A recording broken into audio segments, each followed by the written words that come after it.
isn't something that I think I would listen to on a daily, but it's one of those albums that I feel like I can put on like cleaning my house or some shit because I don't have to pay attention to it that hard. It's just something I can put on, and these dudes are just rhyming, beats are going, and I can just do whatever I gotta do. It's not something I gotta concentrate on too hard. Yeah, like they solo works. Like they right, like their solo. You gotta listen to you like when you listen to Dream Deferred and Salvation, you gotta listen to it. This, it's just like I said, just bars, man. That's all it is. You don't have to worry about, well, what's this song about? Right. What's this song about? Did I miss something? What does this mean? Right. No, you just hearing dudes spitting their asses off. Before I even knew that we were gonna review this, I was like, okay, they coming out with something, let me check it out. And we reviewed it. So I didn't really, like, I know both of them, right? So like I know what kind of MCs they are, but I didn't really know how it was gonna come together. I didn't know the type of production that they was gonna really try to get. I didn't know how they was gonna bounce off of each other for a whole project. This right here is probably one of my favorite projects so far. Mainly because I'll go with the production first. It wasn't your typical standard traditional boom bap, you know, and I really wanted them to not go that route. Not even a little bit. I didn't really want them to go that route for me. And they did it, and I think it worked. The first song that really caught my ear in terms of the production was Make You a Believer. Yeah, with Jahlil Beats. Yeah, hey. Yo, and then llmind's production on the next two, Tunnel Vision and Blue Yankee, did it. Yo, the production on this is exactly what I wanted them to go over, and they killed it.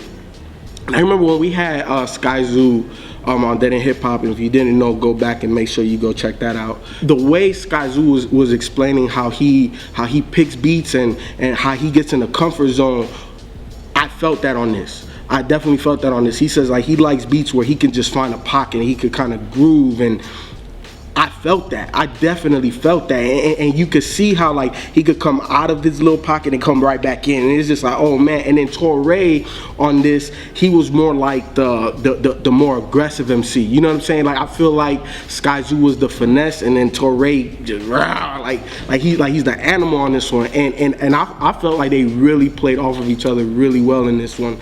There's only two gripes that I really have on this project. The movie album skit, I didn't get that. I like it just. I'm sitting there, I'm listening to it like, oh, like, what's the purpose? No, I didn't say no. But I think they were just trying to lighten up the mood a little bit. No, it didn't work. It didn't work. Not with the theme of this album. Yeah. No. And then I'll Be Square Mom, like the track right after that, I was like, yo, what, like? Oh, with Living Proof. Mm-hmm. When I came to that point, I was like, man, I hope the album doesn't just go, downhill from here. Oh, you didn't like the handoff? Albee Square Mall. Yeah, I'll Be Square Mall. You said the track after that.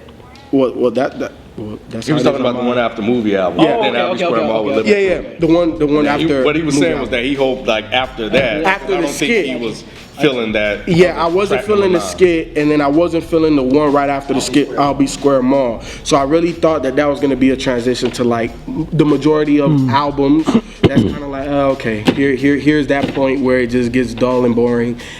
And I was wrong. Those are the only two tracks I didn't like, because right after that, the handoff was dope. 4-Bar Friday, that little thing, that was dope. The handoff was crazy because Torae only had one verse on that shit, right? Yeah. And then when Sky came in, I thought that was the track that Skyzoo really like outperformed. Like it was like, holy shit, because the beat switches, the flow switch. I was like, oh man, like the handoff was dope. The features, it wasn't many. Everybody did their thing. I love this project. I love this project because the beats were banging. You could bump this shit in the whip.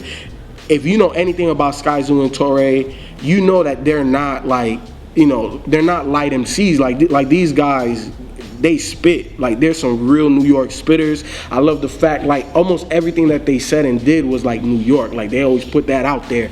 And I like that, man. Rep where you from, rep what makes you who you are. And that's what they did throughout the project, man. And I love this shit. I remember when they were talking about doing this, and I don't know if you and I, when he made the announcement, and then they were talking about doing the album Barrel Brothers, and I'll be honest, I didn't even know if it was really gonna drop. Because we've oftentimes in the past we've seen people talk about collab albums and then it never go anywhere. So I'm glad to see that the brothers managed to make this work and put out this project. I think the top half for me is really good. Talk of the Town was definitely dope. You know, and I love the way they went from the intro and then like at the end of the intro song, the beat dropped and then went right into Talk of the Town. And I thought that was dope, and I like the way kind of Skyzoo just came in and he started flowing on that. I thought the Random Acts track was dope too, man. You know, yeah, all in together. Guilty did his thing. Sean P, of course, did his thing, man. Took shot at Ebro, because Ebro, you know, always talking shit about them with the minor league, major league shit. So that was dope to see, you know, Sean P take a shot there. I think the movie album kind of it definitely stands out on this album. But I think, you know, like I said, I think they were trying to lighten the mood, and you know, with the whole singing and stuff. That I think that was Torae. He said, don't auto tune this shit or leave this shit in. You would not, you know. That shit was kind of funny though, B. But yeah, they did that thing, man. Yeah, I think people should definitely go pick this up. The shit was dope. But with this album, these dudes were just going bar for bar. Like, look, we about to just take y'all back to how mixtape Skyzoo, the Cloud 9 Skyzoo. That's the Skyzoo I got on this project. Was in the Daily Conversation Torae. That's the Torae I got on this album. It was just dudes that were just going bar for bar for bar. And but yeah, when I heard because I like Jahlil Beats, I love him. So when I heard him the production, I'm like, oh shit, how they gonna kill this one? And then that line that Torae said, it was like a Rockefeller line. He threw in like beans, a freeway, something. But I can't. I wish I knew the exact line, but that shit was pretty dope. Shot Stimulator, that line he had with something, I'm jabbing at absence because no one's fucking with me or some shit like that. I was like, damn. So, but yeah, Shot Stimulator, he's always been dope as hell. You know, I mean, the features did their thing. I don't think really they just outshine them like the way you said it. Like just that's not what I said. I said you said they don't need to be rapping. On Shy Stimulator, on that one track, on Shy Stimulator track, I felt like it only should have been Shy Stimulator verse. Skyzoo Torae, y'all do y'all thing. They thing on Triangle Office, man, and I like how they put the basketball triangle because they all three of them hoop. So I thought that was cool. The Albee Square Mall, that's just like what you said. They repping where they from. That's an old mall that got tore down in Brooklyn.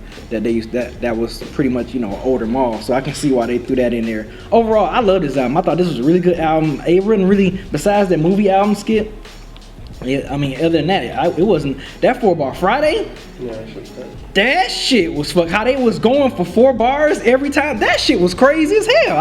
That was one of my standout tracks. Was that one was 4-bar Friday, and Memorabilia. That was another good track. How they kind of like laying down like how they want to be, you know, legends in the hip hop, rather if they go commercial or not. Which I don't think they're trying to go the commercial route, but. Overall, I thought this was a really good project. The production, I thought all the different producers they had on there. They found their pocket. You can tell that they fed off each other really well in this album, which I expected it because I've heard previous collaborations they did. So this was it was kind of what I expected. When I heard, I'm like, okay, good. They made a good album, which I expect them to make. So I like Skyzoo. I like Torae. I don't keep up with them like these guys do. So when B overly suggested this album like every week, I didn't know what the hell Barrel Brothers was. I was just like, all right, this is some other fucking Detroit group that B's pushing for. Some of his cousins again. But yeah, I enjoyed this project a lot. Yeah, your cousins can rap their ass off, B. Yeah, I like this project a lot. Like a lot of this gave me like a Mobb Deep feel, where it's just like these dark, ugly beats. And just two MCs just spitting, and I agree with what Ralph said. Like, I wasn't gonna be interested. Like when I saw that it was Torae and Skyzoo, I was just like, man, it's gonna be a bunch of boom bap beats, and they're just gonna be rhyming about stuff that I don't particularly care that much about. But I like that they didn't do that. I agree with them 100%. They chose beats that you wouldn't typically expect to hear from two New York street rappers. So that was really cool. Out of all these tracks, the only one I didn't care for was Blue Yankee Fitted. And that had nothing to do with the MCs. I didn't like the beat. The beat was just washed out. Blue ruined that for everybody. I can't do them washed out beats no more. But other than that, this album was great. Standout track for me was Tunnel Vision, like that Diggables flip. I was like, this shit is crazy. That we beat to rap, what Key beat to rap. And it's crazy because he produced the same track, the one that you didn't like. That's crazy. No, I know. Yeah, that's crazy. But you know what? When you typically listen to an llmind beat, I didn't even expect to hear llmind on an album like this. Because he doesn't produce tracks like that. Like, that's not really his style. So I was just like, okay, this is gonna be weird. But yeah, like I like how he did Tunnel Vision. I didn't really care that much for Blue Yankee Fitted. The track wasn't whack. by any means. It was just the beat kind of bothered me a little bit. Yeah, it started off strong, and it kept it up. All in together was dope. I really liked I liked Sean P's verse a lot. And Guilty did this thing definitely. When you were talking and you said, oh, you know, they had that 4-Bar Friday, little thing, 4-Bar Friday. But then I like this track. Little Thing? Yeah, that track was fucking bananas because this whole album was a bar fest. This whole album. Yep. But that was the pinnacle of bar fest. The way they were, I think it was you that said some shit about rap ping pong or something about, I forget what album it was. Yeah, I remember. But that's you said something like that about one of the albums. Yeah. That's exactly what this was. 4 bars, 4 bars, 4 bars. It was crazy, man. And I was counting them too. I was like, yep. I was counting them. Man, like, those dudes, and you can't. The best thing about that song, you can't say who won. Like, you can't. I can't because they were both going off. But one of them had my favorite line where he said, "Shine on tracks like no jewels, a fresh beat, fresh air." Wait, hold on. What did he say? Hold on. Shine on a track like no jewels, fresh air like O2. I was like, man, this dude. I can't remember which one of them said it though. I think it was Torae. Yeah, I think it was Torae. But yeah, all of these tracks were dope tracks. Yeah. But here's the only gripe that I kind of have with this. When I put an album like this on, the only thing that kind of irks me just a tiny bit is their styles are so similar. My favorite type of groups are the ones where they have MCs that don't sound similar. So like I said, like a Cold Flow or a Jedi Mind Tricks or a Nonfiction or a Canox, like those type of groups, or a Mobb Deep, you know, I like those type of groups where, you know, I can definitely know it's this person, I can definitely know it's this person, and their styles are so different that it makes the song really interesting. But with these guys, their styles to me are very, very similar. And their vocal tones are very similar to me. I can pick them apart because I listen to them on a semi-regular basis. But your average listener, I think, walking in, they may not be able to tell them apart. But that's a minor, that's not really even a gripe, that's just like a personal thing that just kind of bugged me a little bit. But overall, I mean, just the word barfest is what comes to mind when I listen to an album like this. You know, I didn't want a boom bap project, mainly because, you know, it's like that's what you guys already do. That's what you guys are known for, and it's not whack, but it's just like, give me something new, give me something that's a little bit different, and that's exactly what they did for me on this project. Definitely go pick this up, man. It's $10 on iTunes. It's not a lot. It's definitely a dope project. It definitely bumps in the whip. Go cop this, go pick it up. Y'all motherfuckers are always talking about you looking for something to listen to. You know, what? I know, you motherfuckers. Yeah. Yeah, nah, man, you know, you guys are always looking for something new, something dope to listen to, just in case you haven't heard of Skyzoo or Torae. You know, definitely check out their back catalog and pick that up if you feel in this project, this is your first introduction to them. This is definitely some rap shit, and that's what I picked from it, and that's what I enjoy about it. You got two dope MCs really just going back and forth, and it really felt like a competition, man, and it kind of, you know, between friends, like a friendly competition of them trying to one up each other. And like I said, it's hard to pick a winner because they both have like dope verses and bars and lines and all kind of shit. So support hip hop, support this, and go pick it up. And that's about it, man. You know, like Mike said earlier, it's not really like a lot you can really just go in and just pick apart. Other than if you just want to listen to some hip hop shit and just some motherfuckers just rapping, this is it. This is it for you. So, you know, support. And Mike said it. Yeah, I've been bugging. So what? This is a good album. This is a good album. You know, I'm gonna recommend some good shit. You know what I mean? Is that a shot at people? That's a shot at people. Yes, it was. Yes, it was. I recommend good shit. Not like this motherfucker. You know what I'm saying? You know what I mean? That was cold, man. That was cold. Yeah, shit. I'm glad we reviewed this. You know, I really enjoyed this project. If people complain about, oh man, New York, man, y'all just need to do, you know, there's no more New York good music. This is a good New York album. If you want to listen to an album that represents New York, listen to this album. And it's not too boom bapish. They got different type of production on here. Everything from llmind to Detroit Black Milk on the All Together Now, to DJ Premier, to Apollo Brown, you know what I'm saying, to Ant-Man Wonder with the orchestration. So hey, pick this album up. If you want some MCs that's rhyming bar for bar, and you love it. If that's what you like, please copy this album because they did their thing on this one. So New York representing. If you want New York, listen to this album, copy it. I think if somebody said that these are two spitters from New York doing an album, the first thing you think is, oh, this is gonna be too boom bap.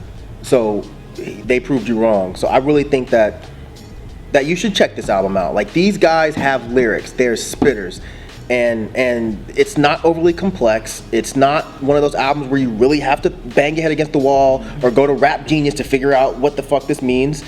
It's just a really well-made Barfest album. These dudes did a great job with this.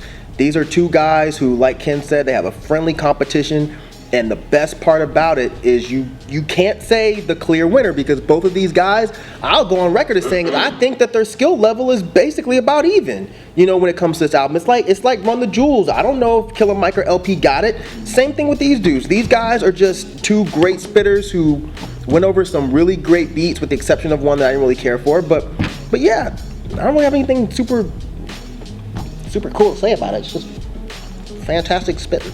Oh, you gotta say it like that. Fantastic spitting. Yeah, it's a good album. Go pick it up. Yeah. Yeah.